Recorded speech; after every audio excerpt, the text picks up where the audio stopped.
కాకినాడ పరిసర ప్రాంతాల్లో ప్రజల అవసరతలను గుర్తించి రోటరీ ప్రతిష్టతను ఇనుమడింపు చేసే విధంగా సామాజిక సేవా కార్యక్రమాలు నిర్వహించాలని రోటరీ గవర్నర్ డాక్టర్ వెంకటేశ్వరరావు పేర్కొన్నారు.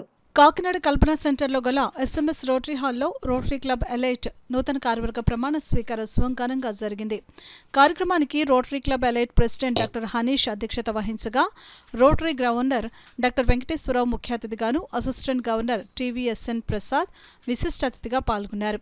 కార్యక్రమంలో భాగంగా తొలుత ప్రెసిడెంట్ సెక్రటరీలు డాక్టర్ హనీష్ కృష్ణలు క్లబ్ వార్షిక నివేదికను అందించారు. అనంతరం క్లబ్ నూతన ప్రెసిడెంట్ సత్యారెడ్డి, సెక్రటరీలు Lenin Lanka, club cabinet public image chair Tummalapalli Narayana Rao, club executive director Thambabattula Ravi, treasurer Sunil Lanke, vice president polio chair doctor పమలతో గవర్నర్ డాక్టర్ వెంకటేశ్వరరావు ప్రమాణ స్వీకారం చేయించారు.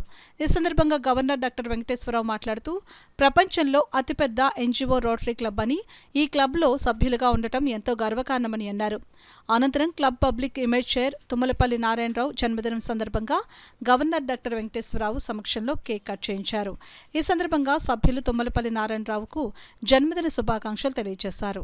ఈ కార్యక్రమంలో క్లబ్ సభ్యులు Swathi, S Srikanth, D Srikanth, GK Srinivas, Ramaraju, Satyapal, పలువురు క్లబ్ సభ్యులు పాల్గొన్నారు.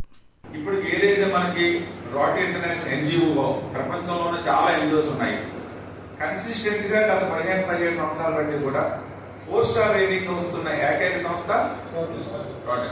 మరి అలాంటి సంస్థలో మనం ఉన్నామంటే మనం ఎంత ప్రివిలేజ్ ఫీల్ అవ్వాలండి? ఫీల్ అవ్వలేదా? ఇప్పుడు ఇది కొత్తగా మెంబర్స్ కొంతమంది జాయిన్ అయ్యారు, మేడంగా జాయిన్ అయ్యారు, కొత్తగా జాయిన్ అయ్యారు. వాళ్ళకి ఎలాంటి టైం జాయిన్ అయ్యారు? వరల్డ్ లాంగెస్ట్ అండ్ ఒక సిగ్నిఫికెంట్ ఉన్న ఒక ఆర్గనైజేషన్ లో మీరు మెంబర్గా జాయిన్ అయ్యారు. అది డెఫినెట్గా ప్రివిలేజ్. సెకండ్ ఏంటంటే రోటరీ నుంచి మనం ఏం నేర్చుకుంటున్నాం? ఇందాక మనం క్లోజర్ మీటింగ్ లో నేను చెప్పుకొచ్చాను. నాకు అక్కడ త్రోట్ బాగాలేదు, 3 రోజులు సఫర్ అవుతున్నాడు. ఈ రోజు కొంచెం ఇచ్చింది, ఆ మాట వస్తుంది. సో ఇప్పటి వరకు మన రోటరీ ఇంటర్నేషనల్ లో ఎందుకు అంత ఫేమస్ అయింది?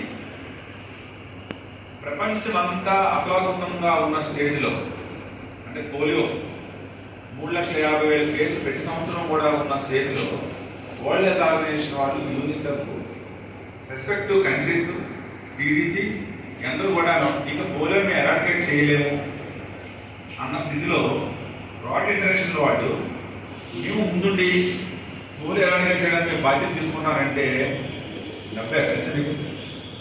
అన్ని ఆర్గనైజేషన్ నవ్వారు. ఎందుకోసము? వీళ్ళు సూచూరు కూటేసుకొచ్చి మీటింగ్లో కూర్చొని మంచిగా మాట్లాడుకొని వెళ్ళిపోయేవాళ్ళు. వీళ్ళు పోలియో అన్న జబ్బుని ఎరాడికేట్ చేసేస్తారట అని మనం నమ్మలేదు. ఎప్పుడైతే అప్పుడు 90 కంట్రీస్లో మనం తీసుకున్న టైం అప్పుడు 90 కంట్రీస్లో పోలియో ఉంది. రోటరీ ఇంటర్నేషనల్ ఈ బాధ్యత తీసుకునే టైం అప్పటికి 90 కంట్రీస్లో పోలియో అక్రాస్ ది 200 కంట్రీస్లో ఉన్నాను. 90 కంట్రీస్లో ఉన్న పోలియోని ఈరోజు ఓన్లీ 2 కంట్రీస్కే పరిమితం చేసి ఏ కంట్రీలోని కూడా ఏ కంట్రీ అయినా ఎరాడికేట్ అయిపోతుంది, కానీ ఇండియా 100% అవ్వదు. ఏ కంట్రీ అయినా ఎరాడికేట్ అయిపోతుంది, కానీ ఇండియా 100% అవ్వదని దృఢమైన నమ్మకం WHO వాళ్ళకి, యూనిసెఫ్ వాళ్ళకి, సిడిసి ఉంది.